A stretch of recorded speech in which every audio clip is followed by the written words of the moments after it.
You guys want to hear a scary story? It reminds me a lot of Insidious, but it's real. One time when I was babysitting these two girls, talked about them in a video before this, we were going to call the older one Luna and the younger one Aura. That's what I called them last time. I was babysitting, and the older one had an imaginary friend that she called Pete. I would always sense weird energy in this house. Disturbing, dark, like not good, friendly Casper the Ghost. And then one time, the oldest Luna at the time was, I want to say she was 3 or 4. And the baby, Aura, was like 6 months old. And I had put Aura down for bed. Put her in her little swaddle, got her all set up. She was snug as a bug, cute, perfect sleeping. And me and Luna were out in the living room because I was like, okay, we can play one game together like before you go to sleep because Aura obviously went to bed a little bit earlier. I think we pulled out like Candyland, some board game, which obviously she doesn't know how to play the ins and outs and the rules because she's 3. But when we were playing, she had another little character and it was Pete's, right? And every time, I swear to God, I would look away, I'd look back and it would move, and she'd be like, oh, Pete moved it. And I'm like, okay, Luna, like, you obviously moved it, you know? Like, she's 3, and I know she's just like, you know, she doesn't know how to play the game. Now I know it was literally this dark spirit that was moving it, but stay with me. I'm like, okay, Luna, sure. And then out of nowhere, we're playing, and the TV was on in the background, excuse me. And Luna goes, I love this song. And I'm like listening. I'm like, what song, baby? Like, I don't hear any music. And she said, oh, the song that Pete is singing to me. She said, it's a song that my daddy plays on his guitar because their dad played guitar, I guess. Like, I'd always see the guitar. Sometimes it'd be in the living room or sometimes it'd be in the parents' room. Like, when I go in there to grab stuff for the kids, it was just like always propped against a wall. And I was like, oh, that's nice. Like, remember what we said about Pete? Because I told her I didn't want her talking to Pete because, again, this felt like a dark energy. And it sucked because every time I was there, I felt like he was sitting in between me and her. Like, he was always, the spirit, Pete, was always hovering. It would never go away. So anyways, I'm like, what song? Blah, blah. And she's like, I'm trying to get her to describe to me again. She's 3. She doesn't really know how to describe it. And she says, no, Pete said he'll play for you. And I said, no, that's okay. Like, want anything to do with it? She said, no, he'll play for you. Just hold on. So I ignore it and we start playing this game again. Just moving little pieces across the board.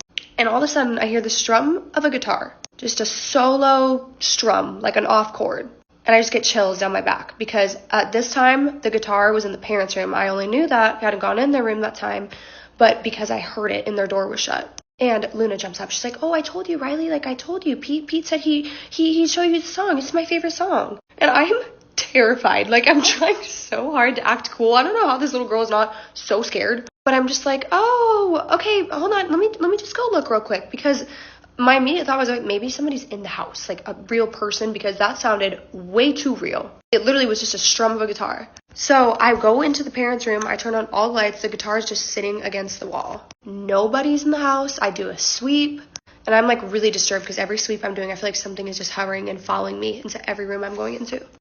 So I finally sit back down with her. I'm like, okay, babe, let's watch like 10 more minutes of the show. And then like, we're going to go to bed. When I sat on the couch with her, it was the first time I felt like not super heavy, overpowering energy. And I'm like, whew, okay, like. But anyways, I was like, okay, this feels a little less heavy. Sorry, my dog's drinking water in the background. She's so loud. So I'm like, okay, I can breathe a little bit. And I pick up the baby monitor right next to us. You guys know what's coming. You've seen the scary movies because it literally was just like that. Pick up the baby monitor to check on Aura. And I literally gagged when I think about this because it was so terrifying. I see a hand, right next to the baby. She's sleeping, she's swaddling, and it's a creepy hand where the nails are like this long, and it's just this black, shadowy hand just right next to her. And again, this is the first time I said I felt relieved, like I wasn't being followed. It's because it went in the other room.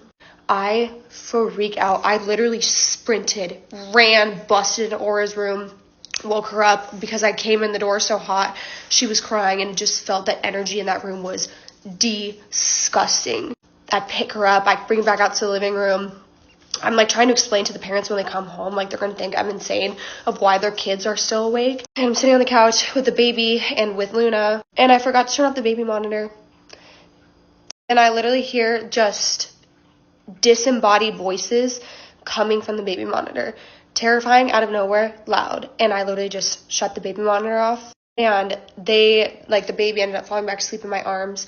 Luna ended up falling back asleep, and she like fell asleep on me, like her little head was on my shoulder. When the parents came out, I was like, sorry, they're just like so sweet, and they just wanted to sleep out here with me. Because I tried again to, like, I've explained this in the other video, but I tried to kind of bring it up to them before, how like something I thought was going on in their house paranormal, and they looked at me like I was fucking insane. So I knew I wasn't getting anywhere with that. But that was also one of the terrifying times I experienced babysitting for those kids. Very true story time about the kids I used to babysit for that had straight demonic activity in their house. This incident left visible markings on my body. I had been watching these kids for years. I'd grown so, like, attached to them. I felt like I couldn't leave them because their parents never believed them about things that were going on in the house.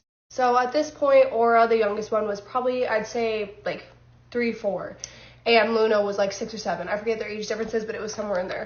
And Aura became very aware of Pete. Pete was the demon living in this house, or that's what at least Luna called it. God love Aura. She was absolutely terrified of Pete. And as she grew older, she noticed very quickly what was going on in the house, that, you know, Luna would talk to Pete all the time, and Aura, it was like literally heartbreaking. She would just want me to hold her the whole time. She never wanted to walk in the house anywhere by herself. She was so scared because Luna would always want to play with Pete, and me and Aura never wanted to play with Pete. And over the years, the incidences I had at this home kept getting worse and worse. So this night specifically, Luna was throwing a bigger fit than usual that me and Aura did not want to play with Pete. She's very persistent, and she said we were hurting his feelings, and then she would go and talk to herself in her room. I know she's not talked to herself, but she would go talk to Pete in her room. And she started saying disturbing things this night. I remember, like, I don't like them anymore. Like, you can go ahead and you can do it, Pete. You can show them. When I heard that, girl, show what? What are we showing? She comes back in the room, finally, you know, and I'm like, hey, baby. And she looks right at me and said, Riley, I hate you. And I said, okay, you know, your emotions are valid. I understand that you're angry. However, you don't hate me, baby. And that's, like, very hurtful. And you just don't say that to people. I just don't. I love you. I love you. I kept telling her, like, I love you. I want to know really quick, I really did love these kids. Like, I was their babysitter for the time I was, like, 12 to the time I was 17. She goes, well, I'll love you if you love Pete. And at that point, I just didn't even know what to say. Guys, I was also, like, 16 years old at this time. You have to remember, 15, 16. So I didn't know, I wasn't equipped perfectly with the ways to handle, like, how to basically raise these kids, because I was with them all the time, and how to handle situations like this to the best of my ability. So I just didn't say a word, because I was honestly tired of arguing, and I just walked away from her to check on Aura. And then Aura hits me with a, Riley, can we go, I think she has to go to the pool or something, like, can we go to the pool or walk or something? She wanted out of the house, and I was like, no, we can't, babe, like, it's dark, why? And she said, he's coming. This sent chills up my spine to, like, I can't even quite describe how bad. He's coming. I said, who's coming, baby? And she said, you know who. Luna's in her room, again, talking to herself, doing her thing, and me and Aura were watching a movie. And I had the living room light on above us. All of a sudden, light turns off, and at the exact same time, in, like, synchronicity, or however you say that, I don't know, TV turns off too. So light goes boom, and then TV boom, like a second later. And then I hear a little girl giggling, and it's Luna's giggle, but it's fucking dark, and we cannot see anything. Like any normal person would, especially teenage girl, I start to absolutely panic. I tell Aura, baby, I'm gonna go check on your sister. I turn the TV and the light back on, and I told her I'll be right back. It's okay. But I don't want to bring her in Luna's room because I didn't know what I was about to walk into. So y'all, I go and I walk in her room. I can hear her still giggling. And then I turn the corner, I walk into her room. And the first thing I see is this shadow. She's standing in her room, and there's this shadow behind her. I know it's Pete. It's like touching the ceiling. Its arms are hanging like it always did when I saw it. Long claws on its fucking creepy ass hands. I hate that I have a sixth sense sometimes because some of the shit you see is goddamn terrifying. But then I scream, disappears, gone. She goes from laughing to disturbed deeply. And she said, you know, you really shouldn't do this to Pete. He just wanted to be friends. And then I hear Aura scream from the living room because, again, shadow goes poof, gone. Of course, this entity travels to the younger child. I run into the living room.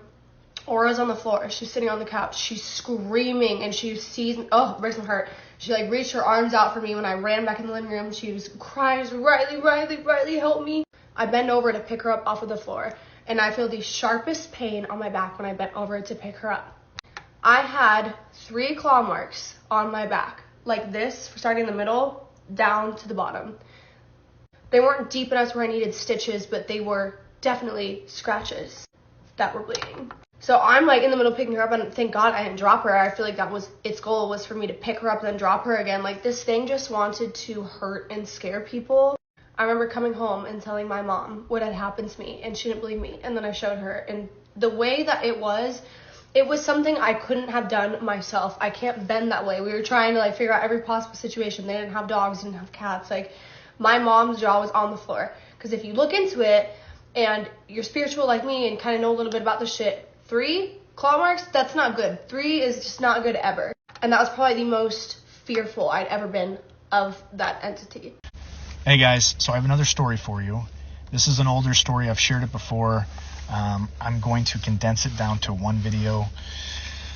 This is probably without question the spookiest call I've ever been on in my law enforcement career, and I hope it never gets topped. But anyhow, it was several years ago. I was on the overnight shift. It was like 4 o'clock in the morning. It was around Halloween time, so it's already got that spooky season feel. This elderly gentleman who lived out in the country, he drove to town for whatever reason and went to this 24/7 gas station, asked the clerk if he could use the phone to call 911. The clerk, of course, said yes. He calls 911 and tells dispatch something along the lines of, like, my wife's missing or she's been kidnapped or something, yada, yada, yada, and to have the officer meet me at our residence.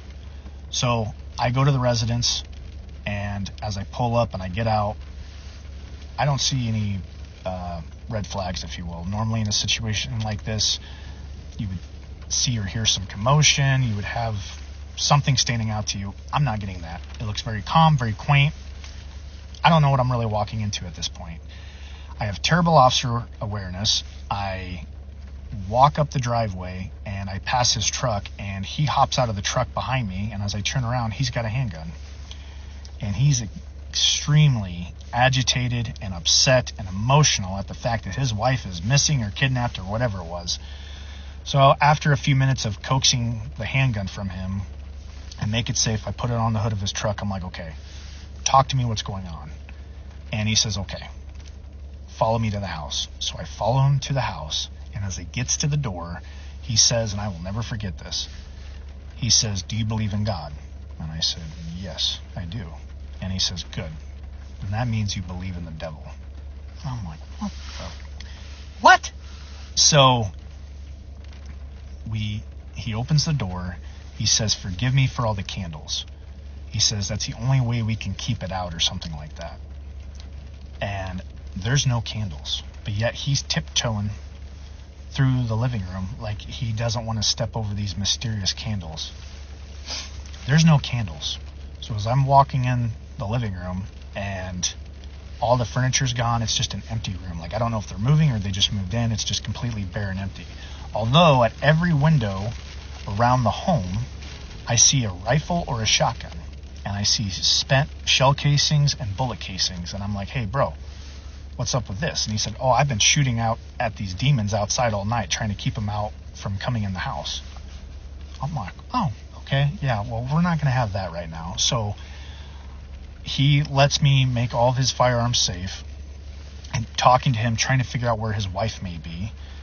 And then we're in this cabin-esque home, and there's a loft, and I see above us his elderly wife comes to the edge of the loft, and she's wearing this white, like, robe, you know, like something Ebenezer Scrooge would wear. Little creepy looking, you know, and she's just standing there staring down at us. And I'm like, all right, she seems sensible. I'm going to go upstairs. I'm going to talk to her, because obviously he's the issue, and we need to get him some mental health treatment. So I'm like, hey, I found her. And he's like, oh, that's great news. That's great news. You know, he's all excited. He's calmed down now. He's like, she's safe. She's sound. Good to go. So I'm like, we should be in and out in 5 minutes. So as I walk up the steps, I go up there and I talk to her, and I'm like, hey, ma'am, your husband's having some mental health issues. And she's like, I know. And she's like, I don't know what to do with him. I'm like, I get it. You know, boys will be boys, but I'm going to have to take him to the hospital. And I'm like, I'm going to probably need you to help me out and, you know, convince him to go with me. And I think we're on the same page, and all of a sudden she says, am I in trouble? And I'm like, no.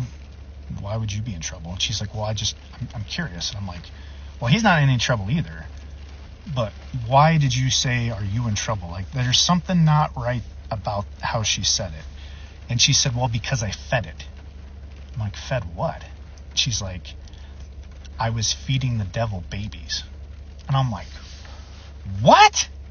Like, I get it. He's having a mental health issue, but it's very rare, if not impossible, in my opinion, to have two people having both the same mental health issues. And I'm like, run that back again. And she said, I stole babies, and the only way I could keep the devil happy and away from us, because he broke into the home, was to throw them over the loft, because I'm only safe when I'm up here, elevated, and the devil's down there. I throw the babies over the loft or the balcony, and the devil feeds them. Or I feed the devil. But the problem is he won't leave me alone now. He's attached to me, and I'm like, okay, you know what? Actually, I'm going to go back down and talk to your husband. He's the more sensible one. I'm like, I'm never sleeping again. So I go down the steps. I talk to the husband. I'm like, bro, both you and your wife are going to have to take a trip with me to the hospital. And he is now freaking out. He's trying to run outside. I don't know why. I'm trying to wheel him in. I'm like, dude, I don't want you to go out there. It's pitch black. It's the middle of the night. Like, what is it out there that you need to do? And he's like, I need to get the devil away. I need to get the devil away from my house. I'm like, what are you talking about? And he's like, the devil is throwing the babies into the fire. And I'm like, what? And he said the demons are dancing around the fire, and the devil is in the middle, and he's throwing the babies in the fire, and it's making the fire bigger, and I have to go put out the fire. And I'm like, bro, come back to reality. There is nothing out there. I am looking, and it is pitch black out there. And he's like, oh, you messed up. He's like, you just pissed them off. They're all looking at you now. And he's like, oh, they're running over here. They're running over here. And I'm like, well, shut the shades. Like, I shut the shades, and I'm like, now I'm wigging out. And I'm like, all right, look, we need to come back to reality. Luckily at that time, another deputy shows up. The ambulance shows up. We both convince them to go to the hospital and get some mental health treatment. They do the same thing at the hospital. The doctor's like, I'm going to send them away, and hopefully we can get this fixed. They went away for a few days. They came back, and I never dealt with them again. I never had to go to the house again. Sadly, I did hear that the elderly lady later passed on a few years later. But to this day, I've never had a call where both people were suffering from the same delusion. And in my opinion, there was something extra sinister involved there that's beyond what medicine or therapy could solve, if you will. But I want to know your thoughts. Tell me what you think. Thanks, guys. Bye. I used to do house calls in the hills of the Appalachian Mountains. Many of my patients did not have running water or electricity. In some cases, I did not have cell service, and in many cases, I did not have GPS because of the no service. So I would have to navigate with a map and the compass in my car. I experienced many interesting things while I was working in the area. I'd love to share my stories. I've changed a lot of details and specifics about the visits for confidentiality and for storytelling. Several years ago, I was seeing a patient very far from town, and we had been talking about the interesting things about the city. I'm not going to get too specific because then you'll know where I am. We were sharing recipes that other patients had shared with me. We were talking about how beautiful the mountains were, some of the local things going on at the time. It was really great. Oh, honey, Daddy's downstairs. Love you. So then we got to joking about the local folklore, okay? And he said, well, don't whistle at night, and if you see it, no, you didn't. And you can look at the trees, but don't look in the trees. And I'm like, okay, I've heard the not whistling at night thing, but other than that, I try not to take these things too seriously. This was pretty early on in my practice, so I had seen some creepy things here and there, but nothing big had really happened. Well, working in this area, as you can imagine, it's very difficult to find somewhere to stop, eat lunch, and go to the bathroom. I have to pee in the afternoon, right? And so I have to find like a rest stop. There was a small library in town, and the librarians were very nice. We got to know each other pretty well. And I would stop and I would eat my sandwich at the library, and then I'd go pee, and then I'd leave. And we just exchanged pleasantries while I was in there, right? Sometimes there were people in there, but overall it was a very little town. I very seldom came across anyone in the library. But one particular day, I just finished eating my sandwich. I'm getting ready to leave. There's a little girl standing between the bookshelves, and she goes, "Hi." And I'm like, "Hi." You know, like, she's cute. And then I go to leave. I'm walking a couple more bookshelves down, and there she is again on my right. And she goes, "Hi." And I'm like, "Hi. You move quickly." So don't think anything of it. Get in my SUV, go to leave, everything's fine. I'm leaving my last visit of the day, and I'm coming, I actually have some video of this. It's not the same area of the woods, but it's so interesting how these roads, the main roads, are often gravel, and then you'd have like two trees or clusters of trees that would kind of build a tunnel over the road. It's so beautiful, but also kind of strange because like it's so dark in these little tunnels of trees. So I took a video.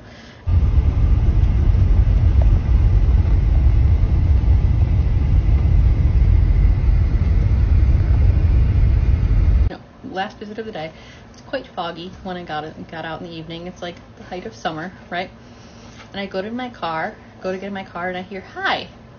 And I'm like, no, I'm clearly anxious. I heard that in my head. It's not real. So I'm driving home, and as I'm coming down this road, I start to feel like there's something staring at me, which is silly because I'm going like 55 miles an hour, right? Right. Yeah, no. My radio will not stay on. My radio will not stay on the same station. My turn signal, my left turn signal only, keeps turning on. And I'm like, what the hell? Like this car, it's a BMW X3 6-speed, right? I love this car. It has like 150,000 miles on it. I take this thing to the dealership. I have it checked frequently. I love this car. Never really had a big problem with it because I keep up with it so well, but it is just not agreeable. Like, I'm not understanding what's going on. So I'm like, I guess I'm gonna have to go up, take it to the dealership, have this sorted out. It's gotta be something with the computer. Yeah, no. Radio on, radio off, turn signal on, turn signal off. Turn signal on, and then it just turns off on itself. I'm like, what the heck? So I get home, and I'm talking to my husband, and I'm telling him about, my drive and whatnot, and then I hear, "Hi." And I'm like, you've got to be kidding me. Did you hear that? He's like, "What?" I'm like, "Did you hear that? Did you just hear that little hi?" He's like, "No." Later in the evening, I said to him, because again, it was summer, I'm like, "Did you turn the AC unit on upstairs? Because our house is over 100 years old. We don't have AC upstairs." I said, "Did you turn on the AC unit upstairs?" He goes, "No." I turn the corner to go upstairs and turn it on. It clicks on. I'm like, that's peculiar. This thing is just the window unit. Turn it, turns on. Very weird. Whatever. The next day, I did not sleep well. Okay? Like, I am having what I would consider to be paresthesias. Right? I'm feeling things that aren't there. I don't know if it's stress, or it's because I'm anxious, or because I'm paranoid, but I am like feeling someone poking me. And I'm like feeling someone tugging on my hair, and I am not sleeping well. Like, halfway through the night, I get up, I go sleep on the couch. I'm just not sleeping well, right? My husband wakes up, he tells me, he's like, "I didn't sleep for you-know-what last night." Me either, weird. Throughout the day, I'm home. I'm off that day. And I'm just hearing stomping around upstairs, the kitchen door slammed, and I'm just rationalizing. Whenever something strange in my house happens, you know what I do? I blame the cats. I blame the cats. I'm not taking this too seriously. Then I get to the point where I'm like, this is ridiculous. There has to be some kind of entity or something. I don't know. I'm getting in my head. I'm getting nervous. I call my mom. I'm like, "Mom, I don't think I'm crazy, but something weird is happening." And she goes, "I can't hear you." I'm like, "Something weird is happening." She's like, "I can't hear you." Someone's screaming in the background. I'm like, "No." She's like, "Who's yelling hi in the background?" I'm like, "Who's yelling hi?" I'm like, "There's no one here." She's like, I can't, someone is screaming hi in the background. I cannot hear you. It is then I realized I have messed up. I'm gonna go home and bless the house. Something's in it. Not great. I get in a terrible car accident. I'm in the hospital. I'm like, this thing does not want to be blessed.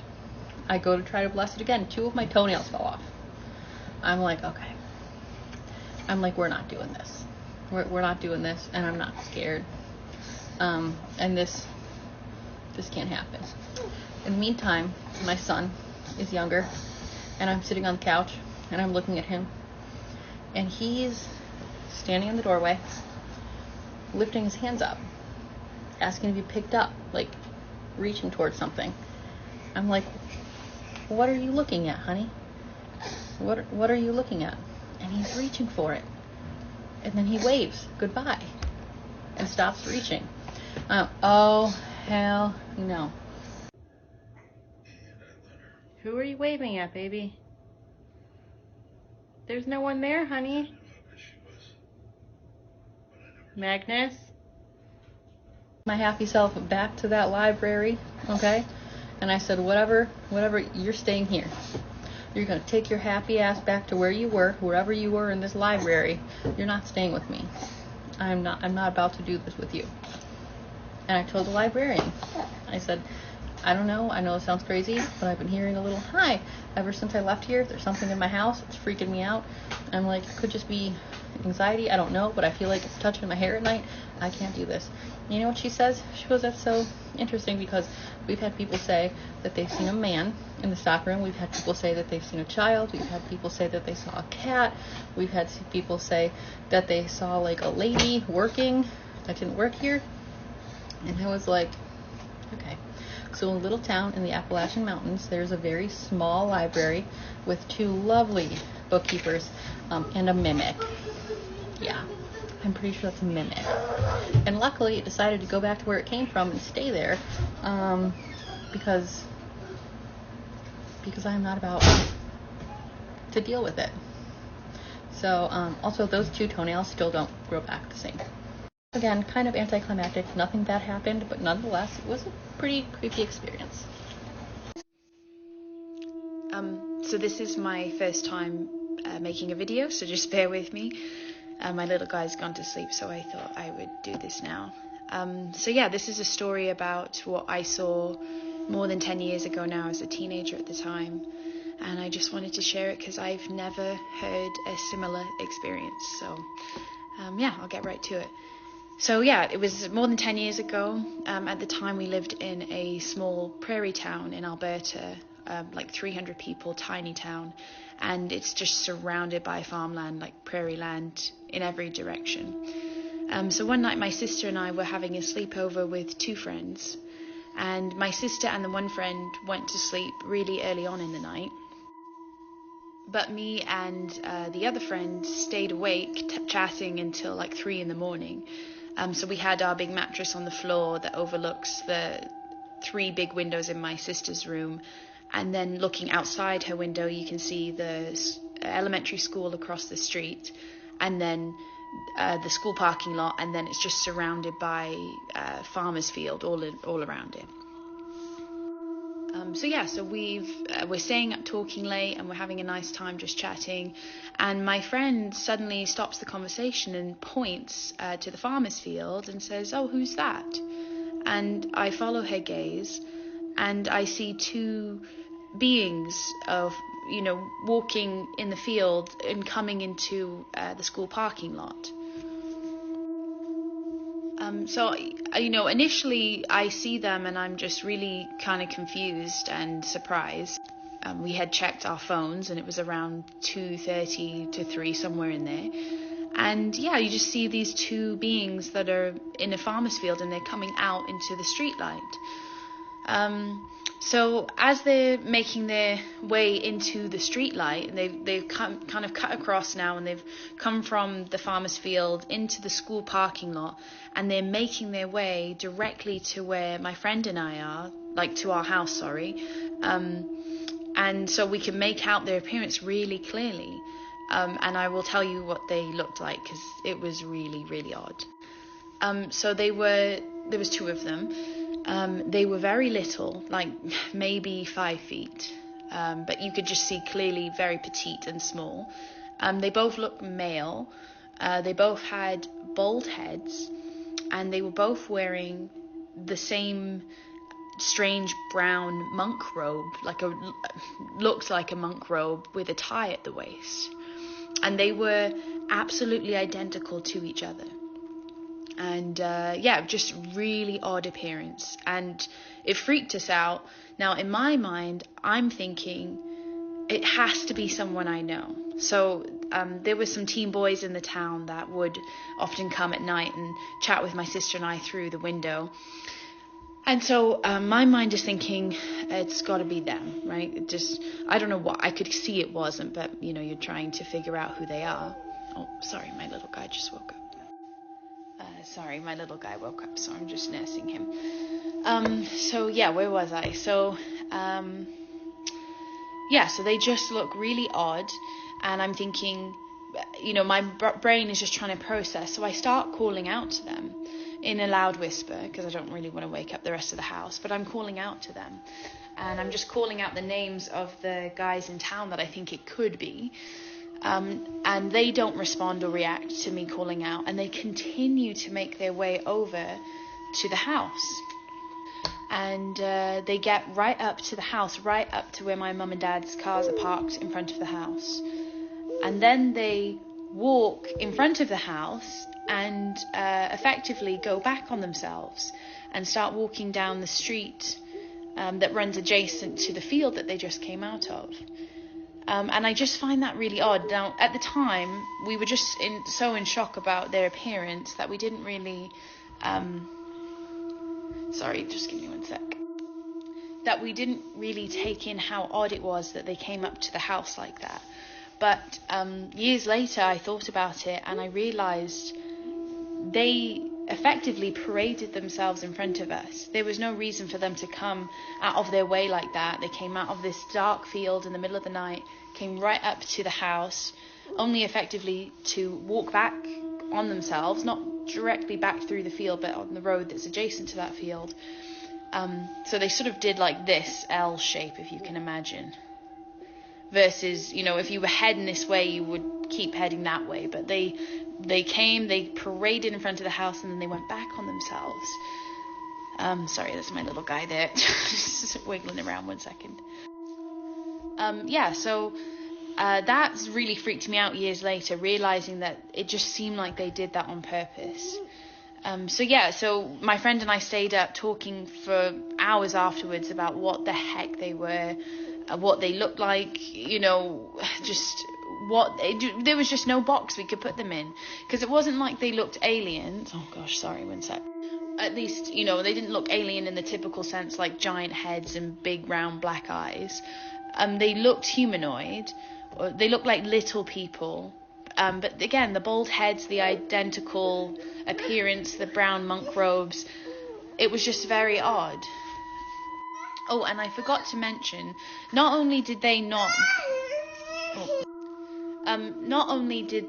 once look up at me talking to them and trying to kind of yell down to them, not once did they acknowledge us, but looked like they were in conversation with each other, and we couldn't hear them. So I could see their heads kind of moving in sort of like casual conversation, even turning to look at each other at points. And it looked like their mouths were moving, but we didn't hear anything coming out of them either. Like I said, they sort of paraded themselves in front of us and walked down the road, and we sort of craned our necks to look out the window to see as much as we could see until they disappeared out of sight. And that road just leads to more farmers' fields, way away from the houses, a gravel road, and really just kind of leads to nowhere. And also, I think it's important to note that no one we ever knew around town, and we kind of knew all the kids in town, had ever seen anything like that.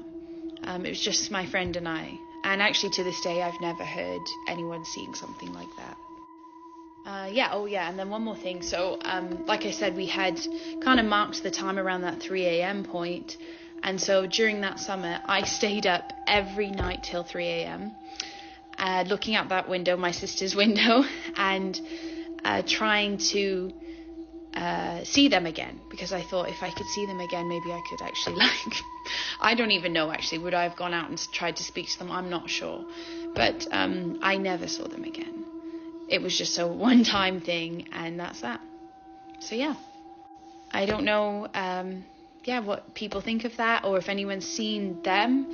I feel like it's a very specific thing that I've just I've Googled it. By the way, over the years, I've periodically Googled, like every 2 years, to see if anyone's ever wrote out a story like that. And I've also looked on Reddit, of course, and never ever have I come across someone seeing what we saw that night. Okay, that's all. I have a real life horror story to share, so buckle up. This story is 100% real. There are police reports and posts on Nextdoor to prove it. And it's not from a movie, and it's not from a book. It is my real life. So a few years ago, I moved back to my hometown. It's super small. It's super sleepy. There's like 4,000 people. And it's kind of the type of place where there's not a lot going on. And if you're like, Ellen, why would you do that? Money.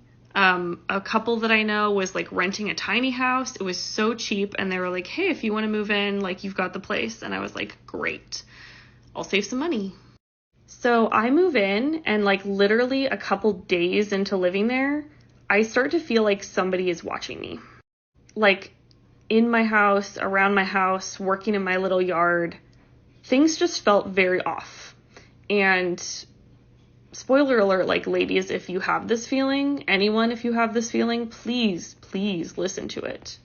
Okay, so 2 pieces of context that you need, like, super quick to understand how insane this story is and how creepy this gets. Because if you consume true crime content, unfortunately, you are in the right place. Couple pieces of context that you need to understand how scary and creepy this is. So the property was divided into sections. The couple that lived in the main house were renting to me. So they lived in the main house. They had their own yard, their own entrance and exit, like kept to themselves. My space was the tiny house in the back, and I had my own tiny postage stamp of a yard. I had my own gate, and I parked my car right outside my gate so I could just get in there and just go to work. I kept to myself. No one knew that I lived there. So not only did this place kind of creep me out, but I started smelling cigarette smoke like 4 days into living there. Like, it was evening, I was kind of winding down, getting ready for bed, and I would smell it, and it was so strong, it was like someone was in the room with me. And because I'm a rational person, I was like, it's probably the couple in the main house. Like, one of them went outside to smoke, hiding it from the other one, and it's just kind of wafting into my room. And stay with me because this is about to get completely unhinged. I should also add that sometimes my dog would like bark or growl, and I have to confess, you guys, I like shushed her a little bit because we had just moved in, and I was like, you know, there's a lot of unfamiliar sounds. We used to live in the country. I was like, you probably just like hear people going about their lives, and you're being like a little bit dramatic about it, and we can't bark at everything. I have regrets. You're the best. So then comes the fateful night when my dog indicates that she has to go out to go to the bathroom, and I smell the cigarette smoke again, and I'm just like, 2 for 1, I'm going to go outside with her and just gently call over the fence and just be like, hey, couple who lives in the main house, like, can you not smoke right outside here, because like it's kind of wafting over the fence and into my bedroom, and it's super strong. And I'm like, tonight's the night. We are having a conversation about it. So I let myself out the front door, no shoes, no pants, no phone, and I see a man in my yard, and he is looking in my bedroom window, and he's smoking. So before I tell you how I respond to this, if you've ever been in an emergency situation and had like a weird response, I would love to hear about it, because when people are in shock, when we're in disbelief, we just don't react the way that one might think. Sometimes it's not like super rational, you know? Now I have the gift of hindsight to look back and think of all the things I would have, could have, should have done, but I didn't have that at the time. I was really just like a girl with no pants and no shoes and no phone and no gun. And no security system, which like since then I have changed. So I responded in a weird way. I like called out, "Hey," as if like he was a friend of mine who was just dropping by and forgot to text, because I thought like there's no way this is a stranger. Like he must be like lost, like he went to the wrong house, or like a friend or a friend's partner who's like dropping off a book for me, or like dropping off some apples from their tree. Like I truly live in Delulu land, you guys. You have no idea. But no, quickly I realized that this was a stranger and he was in my yard and he was watching me.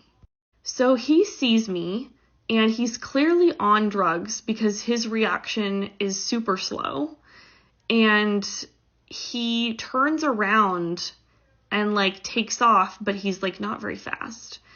And I instinctively take off after him, as any completely irrational person would do. Like, what am I going to do if I catch him? And I'm running through the dark alley with no shoes on, stepping on like pine cones and pine needles and stuff. And he gets away because of course he does.